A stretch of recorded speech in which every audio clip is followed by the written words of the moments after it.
దేవుని మందిరానికి, ఆయన సన్నిధికి మనం ఎందుకు రావాలో తెలుసా? ఎందుకు ఆయన సన్నిధిని మనం ప్రేమించాలో తెలుసా? దేవుని మందిరములో ప్రార్థనలు చేయబడతాయి. ఆమేన్. ఒక భక్తుడు ఈ విధంగా అంటాడు, ఈ లోకంలో 4 రాళ్ళు సంపాదించుకోవాలంటారు కదా. అంటే 4 రాళ్ళు అంటే ఏంటి? డబ్బులు సంపాదించుకోవాలి అంటారు కదా.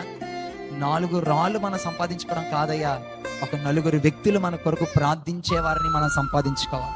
మన కోసం ప్రార్థించే కొంతమంది గుంపును మనం తయారు చేసుకోవాలి.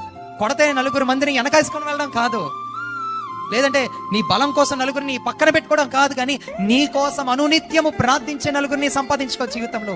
Praise the Lord. పేతురు గారు చెరసాలలో పెట్టబడ్డారు. యోహాను సహోదరుడైన యాకోబు అప్పుడే చంపించబడ్డాడు హేరోదు చేత. పేతురును కూడా తీసుకొచ్చాడు, చెరసాలలో పెట్టాడు. చెరసాలలో పెట్టి ఇంకా రేపు ఉదయం అవుతే పేతురు తల తెగ్గొట్టేద్దాం అని రెడీగా ఉన్నారు. పేతురు చెరసాలలో ఏం చేస్తాడో తెలుసా? చక్కగా పడుకున్నాడు.